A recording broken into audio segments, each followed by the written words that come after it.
하나님의 말씀은 야고보서입니다. 야고보서 1장 17절 18절입니다. 야고보서 1장 17절 18절을 한 목소리로 읽겠습니다. 온갖 좋은 은사와 온전한 선물이 다 위로부터 빛들의 아버지께로부터 내려오나니 그는 변함도 없으시고 회전하는 그림자도 없으시니라.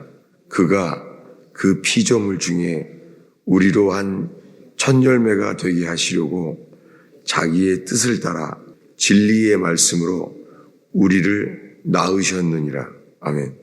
온갖 좋은 은사와 온전한 선물이 다 위로부터 빛들의 아버지께로부터 내려오나니, 하나님 아버지라고 말하지 않고 빛들의 아버지께로부터 내려온다는 거예요. 모든 은사와 온전한 선물, 이것이 빛들의 아버지께로부터 내려온다고 합니다. 그는 변함도 없으시고 회전하는 그림자도 없으시니라. 지금 야고보서는 이 시험이 들게 되는 상황에 대해서 설명하고 있습니다. 이 야고보서 1장 2절에 이렇게 말합니다.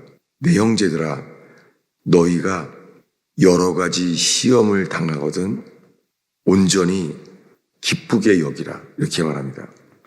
여러 가지 시험을 당하거든 온전히 기쁘게 여기라. 여러 가지 시험을 당했는데 어떻게 온전히 기쁘게 여길 수가 있겠습니까? 이것은 여러 가지 당하는 시험으로 인하여 그분 주님을 바라보기 때문이죠. 여러 가지 시험을 당할 때에 우리는 주님만을 바라고 의지하며 온전히 그분을 기쁘게 여기게 하십니다. 이렇게 시작됐는데 이렇게 말합니다. 12절에 함께 읽겠습니다. 시험을 참는 자는 복이 있나니 이는 시련을 견디어낸 자가 주께서 자기를 사랑하는 자들에게 약속하신 생명의 면류관을 얻을 것이기 때문이라. 시험을 참는 자는 복이 됩니다. 왜냐하면 시험을 참는 자가 왜 참는 것이 복이 되냐면 그 시련을 견디어낸 자가 주께서 자기를 사랑하는 자들에게 약속하신 생명의 면류관을 얻을 것이기 때문이라 라는 믿음이 오는 거예요. 생명의 면류관을 얻게 된다는 그 믿음. 시험 때문에 그분을 바라보니까 생명의 면류관을 얻게 된다는 거예요. 그러면서 그분만을 바라볼 때 우리가 오늘 17절과 18절을 읽었습니다. 온갖 좋은 은사와 온전한 선물이 다 위로부터 빛들의 아버지께로부터 내려오나니. 지금 이 환경은 여러 가지 시험을 당한 사람에게 편지하고 있어요. 그런데 여러 가지 시험 속에서 온전히 기쁘게 여기라고 권면하면서 인내를 이루라고 권면합니다. 그러더니 시험을 참는 자는 복이 있다고 말합니다. 지금 여러 가지 시험을 당한 사람에게 말하기를 시험을 참는 자는 복이 있다는 거예요. 시험을 참으면 정말 복이 됩니다. 그리고 시련을 견디어낸 자가 주께서 약속하신 생명의 면류관을 얻을 것이기 때문이라는 거예요. 시험을 참고 견디면 복이 되고 주님이 약속하신 생명의 면류관을 얻을 것이라고 말하고 있어요. 이렇게 말하면서 17절에 와서 그 주님, 그분을 말합니다. 온갖 좋은 은사와 온전한 선물이 다 위로부터 빛들의 아버지께로부터 내려오나니 그는 변함도 없으시고 회전하는 그림자도 없으시니라. 주님이 변함이 없다는 거예요. 그분만을 바라보는 자가 우리에게 말합니다. 위로부터 빛들의 아버지께로부터 내려오나니 그분은 변함이 없으시고 회전하는 그림자도 없다는 거예요. 여러분, 우리가요, 어려움이 오면은 주님이 나를 왜 어려움을 주시지? 주님이 나를 징계하시나? 주님이 나를 무언가 언짢은 걸 말씀하시려고 그러나 여러분 우리들이요 상황 따라 주님의 정서가 우리 생각에 바뀔 때가 정말 많아요. 저 자신이 그런 교회를 바라볼 때요 교회가 활력이 넘치고 교인들이 계속 매주 오게 되고 그럼 어떻게 생각하겠어요? 그러면 주님이 우리를 기뻐하시나? 그렇게 되잖아요. 그런데 어려움이 오고 그런 일이 있어봐요. 지지난주처럼 그 방문하고 참석한 가족이 어린아이가 얼굴에서 피가 막 나는데 그 머리를 그 눈꺼풀을 병원에 가서 꼬매야 됐는데 내가 살면서 교회에서 이런 일을 겪다니 그러면 여러 가지가 시험이 되고 바뀐 것은 주님을 더 간절하게 보게 됐다는 거예요. 주님을 간절히 보게 돼요. 시험 때문에 주님을 더 간절히 바라보게 되고 그분을 더 참게 되고 그것이 복되다는 것을 말할 수 있겠습니다. 그런데 그분에 대해서 그분은 변함도 없으시고 회전하는 그림자도 없으시니라. 주님은 그런 분이시죠. 그런데 그것이 환경 때문에 우리가 흔들릴 수 있습니다. 그래서 주님이 우리를 믿음을 연단하시죠. 주님이요, 이렇게 우리가 믿음이 흔들리니까 주님이 우리를 연단하십니다. 주님은 우리 믿음에 대해서 연단하세요. 그리고 시험하세요. 연단과 시험이라는 단어가 같이 나와요. 연단과 시험이라는 단어가. 그래서 12절에 보면은 시련을 견디어낸 자라고 말합니다. 그래서 13절에 가서 너희가 시험을 받을 때에 이렇게 시험이라는 단어가 같이 쓰여요. 왜 시련과 시험이라는 단어가 같이 쓰이죠? 이 말씀을 좀 찾아보겠습니다. 시편 66편입니다. 시편 66편 10절에서 12절까지 우리 한 목소리로 읽겠습니다. 10절부터 함께 읽습니다. 하나님이여 주께서 우리를 시험하시되 우리를 단련하시기를 은을 단련한 같이 하셨으며 우리를 끌어 그물에 걸리게 하시며 어려운 짐을 우리 허리에 메어 두셨으며 사람들이 우리 머리를 타고 가게 하셨나이다. 우리가 불과 물을 통과하였더니 주께서 우리를 끌어내사 풍부한 곳에 들이셨나이다. 시편 이 66편은 다윗이 썼잖아요. 다윗의 기도인데 다윗이 이렇게 기도합니다. 하나님이여 주께서 우리를 시험하시되 다윗은 하나님이 자기를 시험하시는 것을 알았습니다. 그리고 말하기를 우리를 단련하시기를 이렇게 시험이란 단어와 단련 옛날 성경은 더 연단이라고 되어 있어요. 연단 단련하시기를 시험과 단련 이것은 뭐냐면 은을 단련한 같이 하셨으며 왜 은을 단련하죠? 은을 단련하는 것은 은을 빛나게 강하게 만듭니다. 그러니까 시험이라는 뜻 안에는요 주님이 우리를 만드신다는 거예요. 시험 들 수 있잖아요. 제가 지난 주일에도 제가 2달 동안 겪어왔던 시험에 대해서 마음에 정말 시험을 받았어요. 그런데 이 2달이 넘어가면서 지난 주에는요 주님이 감사한 거예요. 아 주님 감사합니다. 시험은 계속 있어요. 있는데도 불구하고 마음속에 주님이 감사한 거예요. 왜냐하면 주님이 저를 시험하셔서 주님이 저를 단련하시고 저를 만드시고 있기 때문이죠. 11절에 말합니다. 우리를 끌어 그물에 걸리게 하시며 지금 다윗이 이렇게 말해요. 우리를 끌어서 그물에 걸리게 하신 게 하나님이라는 거예요. 어려운 짐을 우리 허리에 메어두신 분이 하나님이라는 거예요. 그리고 사람들이 우리 머리를 타고 가게 하신 분이 하나님이라는 거예요. 여러분 살면서 우리에게 이런 시험이 있잖아요. 가정에서도 그물에 걸릴 수 있습니다. 어려운 짐을 허리에 두시기도 합니다. 사람들이 우리 머리를 타고 가게 하십니다. 가정에서도, 일터에서도, 교회에서도요. 이게 누가 한 거라고요? 하나님이 주셨다는 거예요. 10절에 하나님이요, 주께서 우리를 시험하시고 주께서 우리를 단련하시기를 은을 단련함 같이 하셨다는 거예요.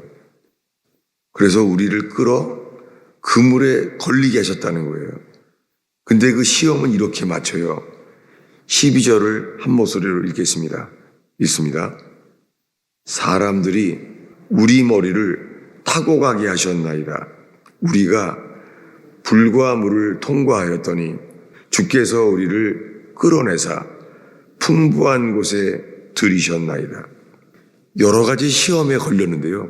어떻게 마치냐면은 불과 물을 통과하였더니 시험을 통해서요. 불 같은 시험, 물 같은 시험을 통과해요. 시험에 통과해요.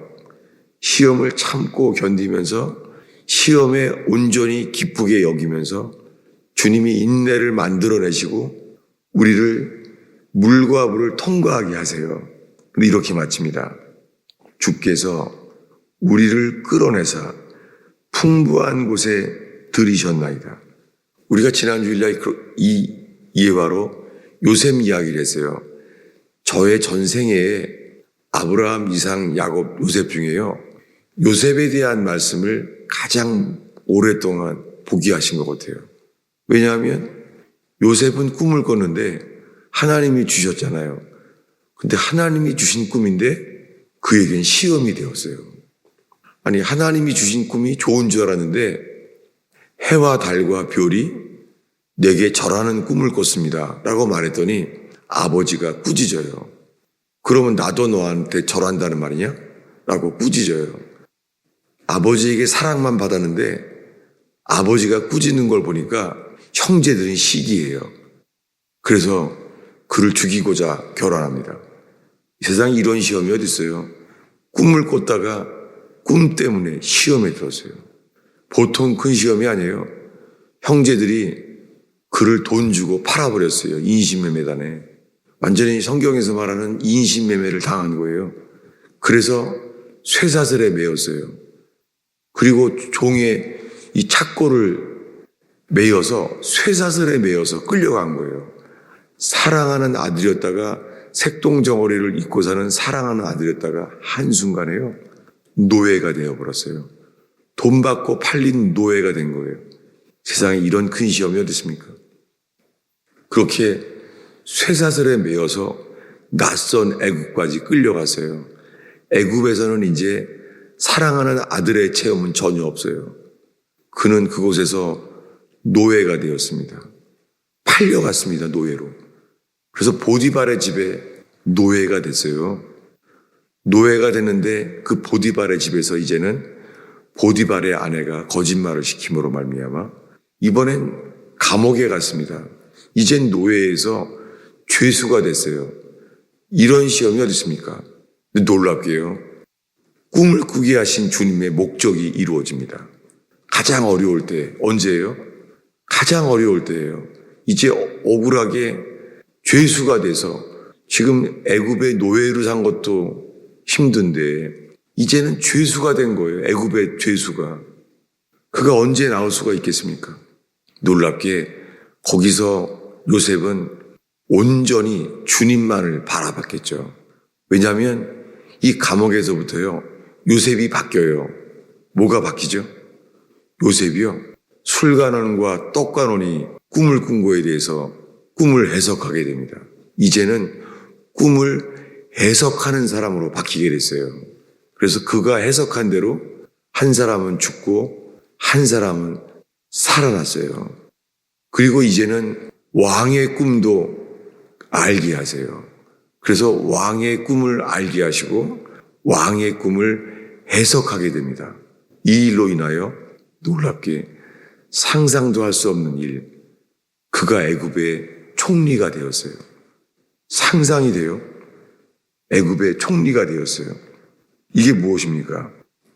우리의 머리를 타고 가게 하시고 그물에 걸리게 하시고 우리 허리에 어려운 짐을 메어두시게 하신 그분께서 물과 물을 통과하였더니 우리를 끌어내사, 여러분, 우리가 이 시험을 온전히 통과할 때에 주님이 우리를 끌어내세요. 누가요? 우리 스스로 나오라는 게 아니에요. 끌어내신 분이 주님이세요. 시험에 들게 하신 분이 주님이신데 시험에서 끌어내신 분이 주님이에요. 사람 형제들이 요셉을 미워해서 그를 팔아버렸잖아요. 끌려갔잖아요. 그렇게 하신 분이 누구예요? 주님 자신입니다. 그런데 감옥에서 총리가 되게 만든 분이 누구예요? 하나님이에요. 여러분, 가정에서건 일터와 교회에서건 우리를 시험에 들게 하신 분이 주님이세요. 그리고 거기서 끌어내신 분이 주님이에요. 근데 끌어낼 때는 어디로 끌어나요? 물과 물을 통과했더니 풍부한 곳에 들이셨나이다. 이 말에 요셉처럼 해당이 안 되는 사람이 어디 있습니까? 요셉은 감옥의 노예가 돼서 끌려가는데요. 이 애굽의 감옥을 나올 때는 풍부한 곳에 들이셨어요. 아니, 어제까지는 애굽의 감옥의 죄수였다고요. 어제까지는 애굽의 죄수였는데 그날은 왕이 말하는 거예요. 넌 오늘부터 애굽의 총리다. 주님이 그렇게 만드시는 거예요. 여러분, 이 말씀은 지금 이 순간에도 우리에게 진리입니다. 시험을 통과하면 주님이 정말 우리에게 풍부한 곳에 들이십니다. 아마 지금 요셉이 이렇게 말할 거예요. 맞아. 내가 경험한 사람이야. 난 애굽의 죄수였는데 하나님이 나를 끄집어냈을 때는 애굽의 총리가 되어 있더라. 여러분, 그래서 여러 가지 시험을 만나거든 온전히 기쁘게 여기라고 주님이 말씀하십니다. 아마 요셉처럼 이 시험으로 인하여 온전히 기쁘게 여기게 된 분은 요셉일 것입니다. 여러분, 오늘 새벽에 이 말씀으로 인하여 주님의 주권 되시는 분을, 그분의 주권을 인정하게 되며 그분의 권세, 주관자이신 그분 아래 기도하게 되는 시간 되기를 축원합니다. 기도하겠습니다. 예수님, 이 새벽에 나온 주의 백성이 이제 기도할 때에 주여 말씀으로 열어주시고 말씀이 믿어지게 하시며 말씀에 빛을 비춰주셔서 주님, 어려움 속에 빛을 비춰주셔서 주님이 어떻게 하실 분인지를 믿게 하시며 알게 하옵소서. 주님, 이 시간에 새벽에 기도할 때 주님만 보게 하옵소서. 이 선포된 말씀으로 인하여 주님이 믿어지게 하시며 따르게 하시며 주님만을 바라게 하옵소서. 주님이 새벽에 기도를 이끌어 주옵소서. 마음과 입술로 이끌어 주옵소서. 예수님의 이름으로 기도하였습니다.